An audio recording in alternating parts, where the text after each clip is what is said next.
దేవుని బిడ్డలారా, ప్రతి ఉదయకాల సమయంలో ఈ విధముగా ఈ పరిచర్య ద్వారా మిమ్మల్ని కలుసుకోవడానికి ప్రభు మాకు అనుగ్రహిస్తున్న ఈ భాగ్యాన్ని బట్టి మొదటగా దేవాది దేవునికి నిండు హృదయంతో కృతజ్ఞతాస్తుతులు చెల్లిస్తూ ఉన్నాను. దేవునికి స్తోత్రం. హల్లెలూయా, హల్లెలూయా. అదే విధముగా మా ఈ కార్యక్రమాలను యూట్యూబ్లో మీ అప్లోడ్ చేస్తున్నప్పుడు వీక్షిస్తూ ప్రభునామాన్ని గణపరుస్తున్న ఆత్మీయులకు మీ అందరికీ ఉదయకాల సమయంలో ప్రత్యేకమైన శుభాభివందనాలను తెలియజేస్తూ ఉన్నాను. ప్రభు మిమ్మును మీ కుటుంబాలను తన సమాధానముతో నింపునుగాక. దేవుని బిడ్డలారా, ఈ ఉదయకాల సమయంలో ప్రభు మీకు ఇచ్చేటటువంటి వాగ్దానము ఇది అయి ఉన్నది. ప్రియా దేవుని బిడ్డలారా, రోమీయులకు రాసినటువంటి పత్రిక 12వ అధ్యాయం 19వ వచనమునై ఉన్నది. ఈ వచనాన్ని నేను మీ కొరకు చదువుతున్నాను. ప్రతి ఒక్కరూ ప్రార్థనాపూర్వకంగా వినవలసిందిగా ప్రభు యేసుక్రీస్తు నామములో నేను మిమ్మల్ని కోరుతూ ఉన్నాను. ఆ వాగ్దాన వచనం ఈ విధముగా వ్రాయబడి ఉన్నది. ప్రియులారా, మీకు మీరే పగ తీర్చుకొనక దేవుని ఉగ్రతకు చోటీయుడి. పగ తీర్చుకొనుట నా పని, నేనే ప్రతిఫలము నిత్తును అని ప్రభు చెప్పుచున్నాడని వ్రాయబడి ఉన్నది అని. ప్రియా దేవుని బిడ్డలారా, మరి పాత నిబంధనలోని పంచకాండముల్లో మరి చివర గ్రంథమైనటువంటి లేక మరలా మరి తన ప్రజలైనటువంటి ఇశ్రాయేలీలకు ఉపదేశమును చేసినటువంటి గ్రంథమైనటువంటి ద్వితీయోపదేశ ఆ కాండములో ప్రియా దేవుని బిడ్డలారా, దేవుడు ఇశ్రాయేలీలకు ద్వితీయోపదేశ కాండం 32వ అధ్యాయం 36లోని ఈ వాగ్దానపు మాటను ఇచ్చి ఉండగా ప్రియా దేవుని బిడ్డలారా, ఇదే ఈ వాగ్దానపు మాటను రోమాలో ఉన్నటువంటి దేవుని పరిశుద్ధులకు అనగా క్రీస్తునందు పరిశుద్ధపరచబడిన క్రైస్తవులకు మరి అపోస్తులైనటువంటి పౌలు గారు వ్రాసి తెలియపరచుచు ప్రియా దేవుని బిడ్డలారా, వారిని మానసికంగా బలపరచుటను మనం చూస్తూ ఉన్నాం. ప్రియా దేవుని బిడ్డలారా, దేవునికి స్తోత్రం. హల్లెలూయా, హల్లెలూయా. అయితే ప్రియా దేవుని బిడ్డలారా, ఈ వాగ్దానపు మాట పాత నిబంధనలో ఇశ్రాయేలీలకు దేవునిచే ఇయ్యబడింది. ప్రియా దేవుని బిడ్డలారా, ద్వితీయోపదేశ కాండం 32వ అధ్యాయము 35, 36లో మనం చూస్తూ ఉంటాం. అక్కడ ఈ విధముగా మనం చూస్తూ ఉంటాం. పగ తీర్చుటయు ప్రతిఫలం ఇచ్చుటయు నావే అని ప్రియా దేవుని బిడ్డలారా ఇశ్రాయేలీలకు దేవుడు తన వాగ్దానం ఇచ్చినట్లు మనం చూస్తూ ఉంటాం.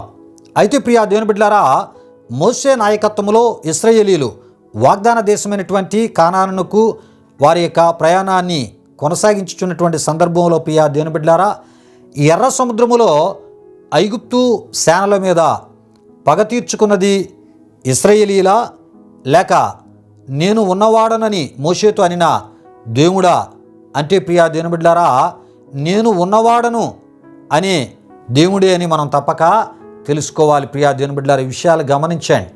ఇశ్రాయేలీలు వారిని వెంబడిస్తున్నటువంటి ఐగుప్తీయుల మీద వారు పగ తీర్చుకోలేదు ప్రియా దేవుని బిడ్డలారా.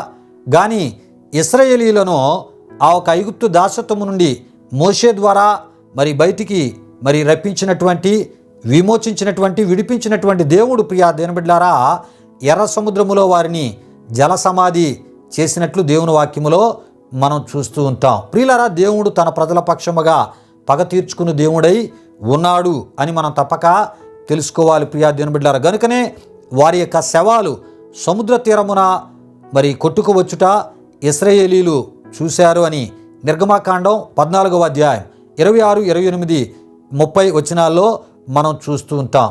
తరువాత ప్రియా దేవుని బిడ్డలారా, రెఫిదీములో అమాలేకీయులు ఇశ్రాయేలీలతో యుద్ధము చేయగా దేవుడు ఇశ్రాయేలీలకు వారిపై జయమిచ్చినప్పటికీ ప్రియా దేవుని బిడ్డలారా, అమాలేకీయులు మాత్రం ఇశ్రాయేలీలకు బద్ధ శత్రువులుగానే కొనసాగించబడుటను మనం చూస్తూ ఉంటాం. ప్రియా దేవుని బిడ్డలారా, నిర్గమకాండం 17వ అధ్యాయము 8 నుండి 16 వరకు రాయబడిన వాక్యవచనాల్లో మనం చూస్తూ ఉంటాం. అయితే ఇశ్రాయేలీల చేతులకు మట్టి అంటకుండా ప్రియా దేవుని బిడ్డలారా ఆ ఒక అమాలేకీయుల మీద దేవుడే పగ తీర్చుకొని శాశ్వతంగా వారు భూమి మీద లేకుండా చేయుటను రాజైనటువంటి సౌలు కాలములో మనం చూడగలం. సమూయేలు మొదటి గ్రంథం 15వ అధ్యాయం 1 నుండి 9 వరకు వ్రాయబడిన వాక్యవచనాల్లో మనం చూస్తూ ఉంటాం. ప్రియా దేవుని బిడ్డలారా, దేవునికి స్తోత్రం. హల్లెలూయా, హల్లెలూయా. ప్రియులారా, ఈ విషయాలు గమనించండి. దేవుడే పగ తీర్చుకుంటే ప్రియా దేవుని బిడ్డలారా శత్రు శేషం లేకుండా ఆయన చేస్తాడు. ఈ విషయాన్ని గమనించండి. శత్రువు ఎంత బలమైన వాడైనప్పటికీ ప్రియా దేవుని బిడ్డలారా, శత్రువు ఎంత బలవంతుడైనా ప్రియా దేవుని బిడ్డలారా, ఆయన ఎదుట వాడి బలం ఏమండి బూడిదిగా మార్చబడుతుంది, ధూళిగా మార్చబడుతుంది. ప్రియా దేవుని బిడ్డలారా, ఏమండి మరి వారు వాడు నిలవలేక ప్రియా దేవుని బిడ్డలారా మాయమైపోతారు అని మనం తప్పక తెలుసుకోవాలి. ఎగిరిపోతారు అని కూడా మనం తప్పక తెలుసుకోవాలి. ప్రియా దేవుని బిడ్డలారా, విషయాలు గమనించండి. అంతేకాదు ప్రియా దేవుని బిడ్డలారా, ఏమండి మరి ఆయన ఎవరి విషయంలోనైనా ఆయన పగ తీర్చుకున్నాడా? ప్రియా దేవుని బిడ్డలారా, ఆయన మీద కేసు ఎవరు కూడా మరి వేయలేరు. ఒకవేళ ఆయన మీద కేసు వేయగలవాడు ఎవరైనా ఉంటారా అంటే దేవుని మీద ఎవరైనా కేసు వేయగలరంటే వేయలేరు అని మనం తప్పక తెలుసుకోవాలి. అంతేకాదు ప్రియా దేవుని బిడ్డలారా, ఆయనకు ఎదురుగా వెళ్ళువాడు అపొస్తలుల కార్యములో మనం చూస్తుంటాం 26వ అధ్యాయం 14లో మరి ఆయనకు ఎదురుగా వెళ్ళువాడు ముని కోలలకు ఎదురు తన్నుతున్నాడని మనం తప్పక తెలుసుకోవాలి. మునికోల లేక మునికోల కర్ర అని మనం చూస్తూ ఉంటాం. పొలములను దున్నునప్పుడు ఎడ్లను తోలుటికై వాడేడు సన్నని మేకు చివర పొడుగాటి కర్రను అది కలిగి ఉంటూ ఉంటుంది. ప్రియా దేవుని బిడ్డలారా, దీనిని ఎవడు తన్నినా అది వాడికి ఏం కలుగు చేస్తుందంటే హాని కలుగు చేస్తుంది. ప్రియా దేవుని బిడ్డలారా, అది బహుగా గాయపరిచేది, బహు ప్రమాదకరమైనది. ఈ విషయాన్ని గమనించండి. అంటే ఆ కర్రకు మరి ఒక మేకులాంటిది ఉంటుంది. ఆ మేకును ఎవరు తన్నినా అది ఆ ఇనుము గనుక అది సూదిగా ఉంటుంది, అది గాయపరిచేది. ప్రియా దేవుని బిడ్డలారా, విషయాలు గమనించండి.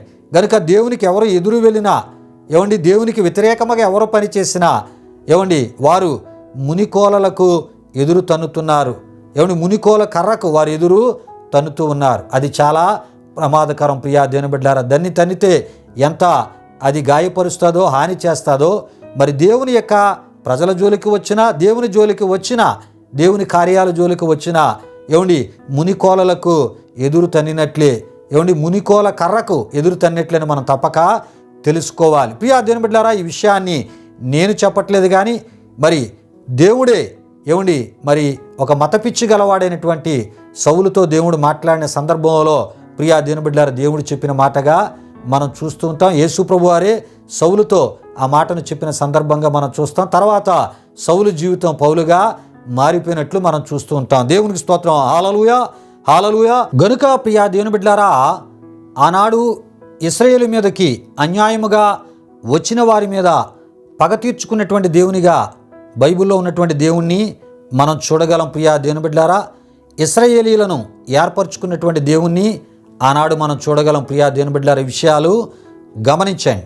అయితే ఈ ఉదయకాల సమయంలో ఈ యొక్క వాగ్దాన ఈ మాట ద్వారా ప్రభు ఆయన మనతో మాట్లాడుతూ ఉన్నారు. ప్రియా దేవుని బిడ్డలారా, మరి నేడు ఆయనలో క్రైస్తవ విశ్వాసాన్ని కొనసాగించుచున్నటువంటి వారి మీదకి ప్రియా దేవుని బిడ్డలారా, ఎవరు ఏ రూపంలో అన్యాయముగా వచ్చి బాధించినా, శోధించినా, హింసించినా, నిందల పాలు చేసినా, అవమాన పాలు చేసినా ప్రియా దేవుని బిడ్డలారా, అబద్ధముగా చెడ్డ మాటలు పలికిన ప్రియా దేవుని బిడ్డలారా, క్రైస్తవునిగా పేతురు రాసిన మొదటి పత్రిక 2వ అధ్యాయము 23లో ఉన్నట్లు న్యాయముగా తీర్పు తీర్చు దేవునికే మరి మనం ఆ ఒక పరిస్థితులను విడిచిపెట్టేటటువంటి ప్రయత్నాన్ని చేయాలి. ప్రియా దేవుని బిడ్డలారా, ఎందుకంటే దేవుడు అంటున్నాడు పగ తీర్చుట నా పని అంటున్నాడు, దానికి ప్రతిఫలం ఇచ్చుట కూడా నా పని అని దేవుడు అంటూ ఉన్నాడు. కనుక మరి మనం మరి కొన్ని విషయాలు దేవునికి విడిచిపెట్టేటటువంటి ఆత్మీయతను మనం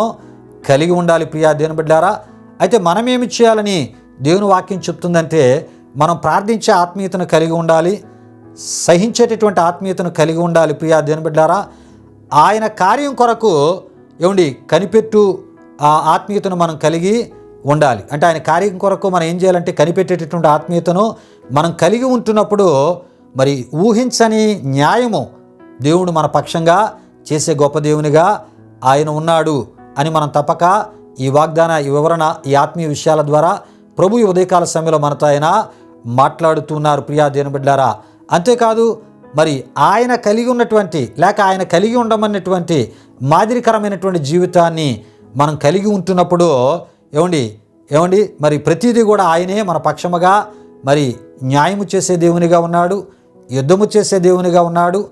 మరి విరోధులుగా లేక మరి వ్యతిరేకులుగా మనం భావించకపోయినా అలా నడుచుకునే వారి విషయమై ఆయనే ప్రియా దేవుని బిడ్డలారా వారికి ఏ రకమైనటువంటి గుణపాఠాన్ని చెప్పాలో ప్రియా దేవుని బిడ్డలారా వారి మార్పు కొరకు అవ్వచ్చు, వారి రక్షణ కొరకు అవ్వచ్చు, ప్రియా దేవుని బిడ్డలారా ఇవన్నీ కూడా ఆయనే చేసే దేవునిగా ఆయన ఉన్నారని మనం తప్పక తెలుసుకోవాలి ప్రియా దేవుని బిడ్డలారా. కనుక దేవుడు ఈ ఉదయకాల సమయంలో ఇచ్చిన ఈ వాగ్దానాన్ని మనం విశ్వసిస్తూ ప్రియా దేవుని బిడ్డలారా దేవుడు కోరే ఆత్మీయతను కలిగి దేవుని వాక్యం చెప్తుంది, మిమ్మును హింసించే వారి కొరకు ప్రార్థన చేయండి అని దేవుని వాక్యం చెప్తుంది. కనుక మరి ఆయన చెప్పిన మాటకు ప్రాముఖ్యత ఇచ్చి ప్రార్థనా జీవితం కలిగిన ఆత్మీయతను మనం కలిగి ప్రియా దేవుని బిడ్డలారా ఆయన మాదిరిలో మనం ముందుకు వెళ్ళిపోతున్నప్పుడు ఆ ఒక హింసించే వారి విషయమై మనపక్షంగా ఉండి న్యాయం చేసే గొప్ప దేవునిగా ఆయన ఉన్నారు. ఇక ఏదైనా ఆయనే మన పక్షముగా ఉండి న్యాయం చేసి ముందుకు నడిపించే గొప్ప దేవునిగా ఆయన ఉన్నారు ప్రియా దేవుని బిడ్డలారా. కనుక కొన్ని పరిస్థితులు మన చుట్టూ కొంత బాధకరంగా ఏర్పడుతున్నప్పుడు, ఇబ్బందికరంగా ఏర్పడుతున్నప్పుడు ఆందోళన చెందక దిగులు పడక దేవుని ఎడల విశ్వాసమును కలిగి దేవుడు కోరు ఆత్మీయతను కలిగి ప్రార్థనలో మనం ఆత్మీయతలో దేవుని వాక్యాన్ని ఆధారము చేసుకొని ఆయనలో నమ్మకంగా మనం ముందుకు సాగిపోతున్నప్పుడు మన పక్షముగా ఆయన గొప్ప న్యాయకర్తగా ఉండి మనకు మేలు చేసి తద్వారా ఆయన మహిమ పొందే గొప్ప దేవునిగా ఆయన ఉన్నారు. రండి ప్రియా దేవుని బిడ్డలారా ఈ ఉదయకాల సమయంలో మరి యొక్క వాగ్దానాన్ని ఇంతటితో మనం ముగించుకుంటున్నాం. ముగి ప్రార్థన ఆశీర్వాదంతో ఈ కార్యక్రమాన్ని ముగించుకుందాం. ప్రార్థన చేసుకుందాం. ప్రియా దేవుని బిడ్డలారా మహిమ స్వరూపైన మా ప్రభువా జీవాధిపతి అనే యేసయ్యా నీ ఘనమైన నామానికి మహిమ చెల్లిస్తున్నా. మహోన్నతుడా ఈ ఉదయకాల సమయంలో నీ వాగ్దానపు ఆదరణతో కూడినటువంటి నీ మాటల ద్వారా మానసిక ధైర్యాన్ని ఇస్తూ మా విశ్వాసాన్ని బలపరిచే గొప్ప వాగ్దాన సంబంధమైన ఈ మాటలను బట్టి స్తుతులు చెల్లిస్తున్నా. ఈ మాటలు విన్న మా ప్రియులందరినీ మీరు దీవించి వారి పక్షముగా అయ్యా ఇగో మరి మీరు మేలు చేసే దేవునిగా న్యాయకర్తగా ఉంటూ ప్రభువా వారి మీద వ్యతిరేకముగా పనిచేస్తున్న వ్యతిరేకులకు తగినటువంటి గుణపాఠాన్ని నేనే చెప్పుతానని మాట్లాడిన మహోన్నతుడా అయా న్యాయ తీర్పు తీర్చే ప్రభువా నీకు అయా ప్రతి విషయాన్ని విడిచిపెడుతూ నీవు కోరే ఆత్మీయతలో నీ బిడ్డలు ముందుకు సాగునట్లు మీ కృప దయచేయమని దేవా మరొకసారి ఈ వాగ్దానపు మాటలు విన్న మా ప్రియులను మీ పరిశుద్ధాస్తాలకు సమర్పించుకుంటూ ఈ దినమంతయు మీ సన్నిధి కాపుదల భద్రత ఇచ్చి వారు తలపెట్టే కార్యాలు సఫలపరిచి తద్వారా మీరు మహిమ పొందమని యేసు నామములో అడిగి వేడుకొనుచున్నాము తండ్రి, ఆమేన్. ఇప్పుడు మన తండ్రి అయిన దేవుని యొక్క ప్రేమైన కుమారుడైన యేసుక్రీస్తు వారి యొక్క కృప పరిశుద్ధాత్మ దేవుని యొక్క అన్యోన్య సహవాసం కార్యక్రమంలో పాల్గొన్న ఆత్మీయులకు సర్వలోక పరిశుద్ధులకు ఇప్పుడు ఎల్లప్పుడూ సదాకాలంతో నడిపించి కాపాడునుగాక. ఆమేన్. యేసు రక్తమే జయం, ప్రభేశ్వర రక్తమే జయం, ప్రభేశ్వర రక్తం సంపూర్ణమైనది, అపవాది క్రియలకు అనంత నాశనము కలుగునుగాక. ఆమేన్ ఆమేన్. ప్రభు మిమ్మును మీ కుటుంబాలను వృత్తులుగా ఆశీర్వదించునుగాక. తన సమాధానముతో ప్రభు మిమ్ములను మీ కుటుంబాలు నింపునుగాక. ఆమేన్ ఆమేన్.